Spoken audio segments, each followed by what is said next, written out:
we've had enough complaining about the SEC and their preferred or want of preferential treatment in making the college football playoff.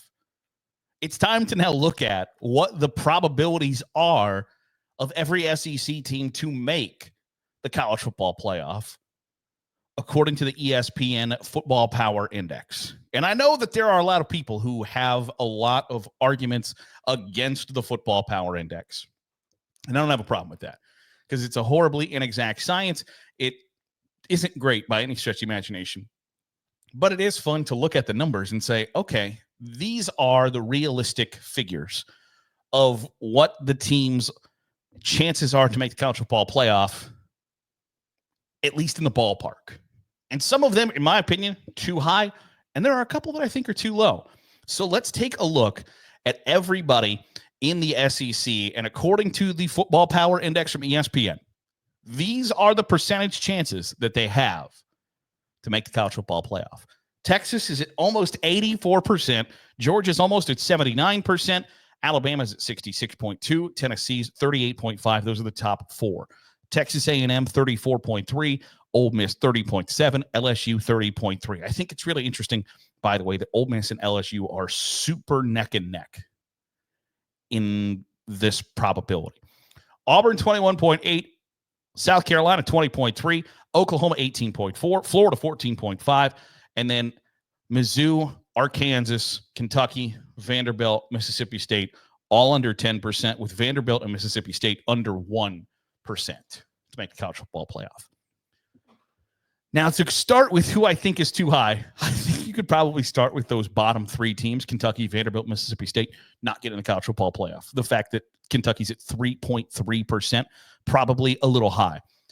And Vanderbilt 1%.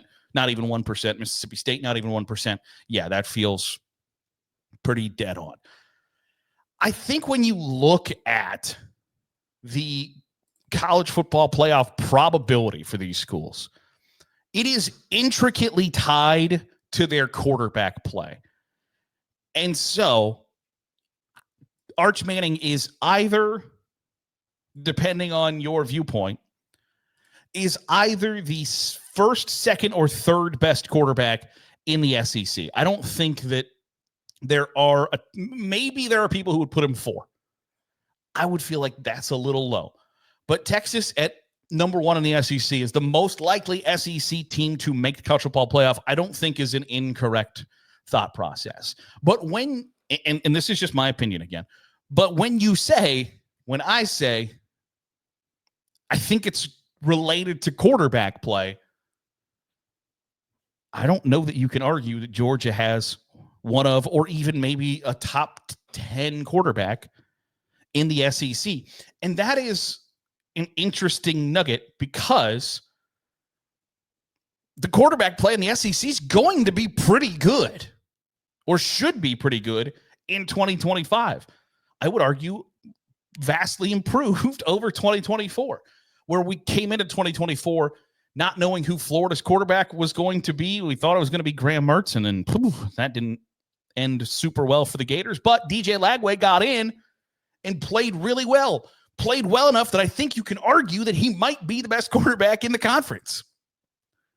And so Florida, who I think might have the best quarterback in the conference, has a 14.5% chance, where Georgia and Alabama, who have complete unknowns at quarterback, along with Tennessee, complete unknowns at quarterback, complete question marks, have significantly higher stakes and higher probabilities to make the college football playoff than Florida does.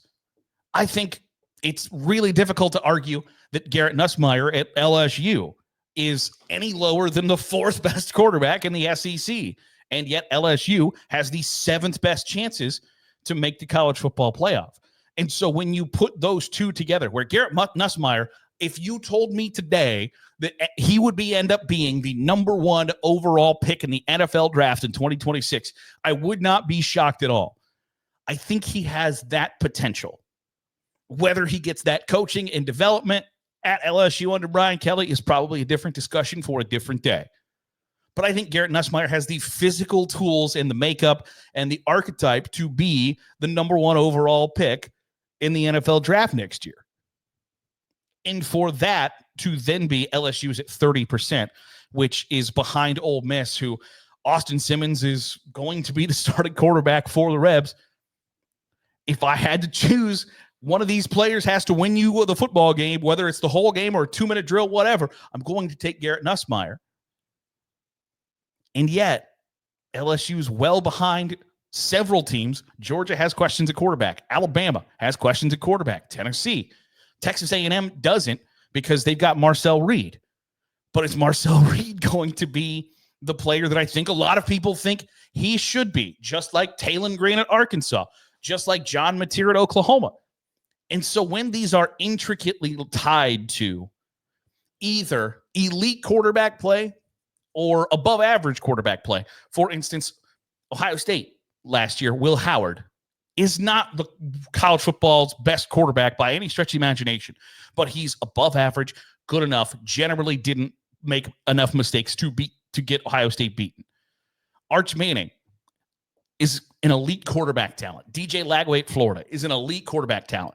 Lenora Sellers at South Carolina is similar in this group to LSU of, is Lenora Sellers going to make that jump up to be the number one pick in the 2026 NFL draft? There are a lot of people who have forecasted that he has that ability. He has that talent level.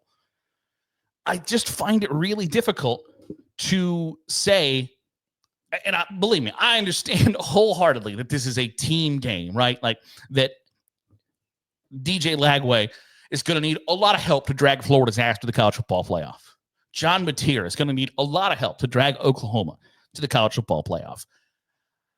I just think that if you look at the complete package,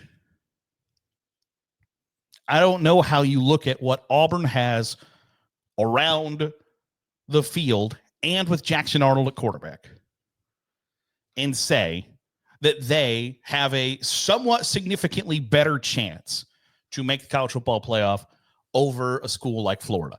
And I wholly get, and I'm not going to go down this road because I think once you get in this rabbit hole a little bit, it's really easy to stay in this rabbit hole, and I don't want to have a 40-minute episode dissecting every team schedule.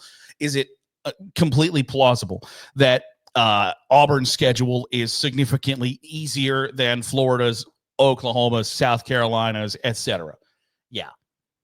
I just, when you tie the two together, college football playoff chances and elite to above average quarterback play, I think those numbers need adjusting.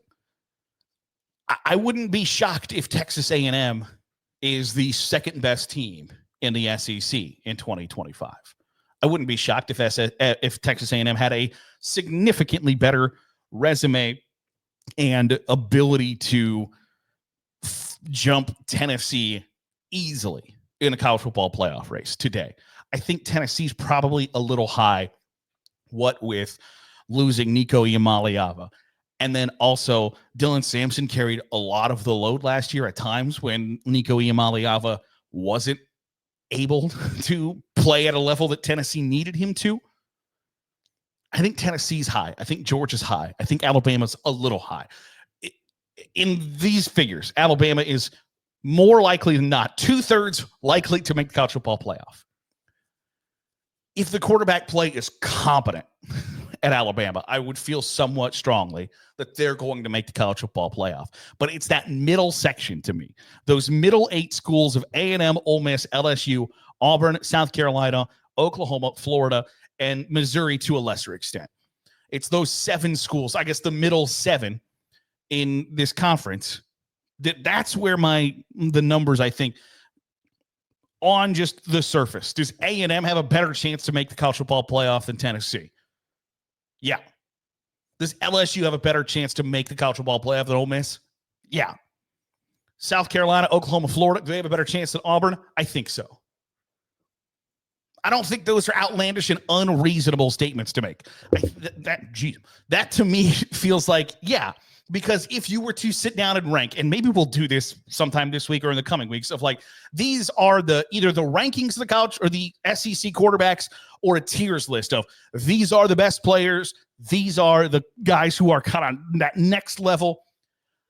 I don't think you're going to see Georgia, Alabama, Ole Miss, and to a lesser extent, I still like the talent's there for Jackson Arnold. I don't know. But you're going to have Oklahoma, South Carolina, Florida above Auburn, Ole Miss, and Texas A&M and Tennessee, and probably above Georgia and Alabama. So it's just an interesting conversation to me that when you look at what are the most important things that matter to making the college football playoff.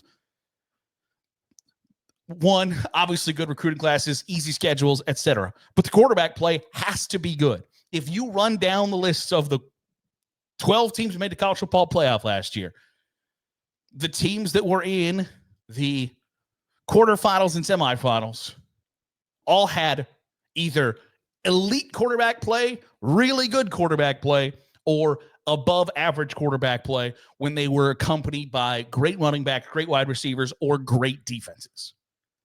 So those are the things that matter. Do you have the ability to be great at quarterback or to affect the other team's quarterback with your pass rush or your lockdown secondary?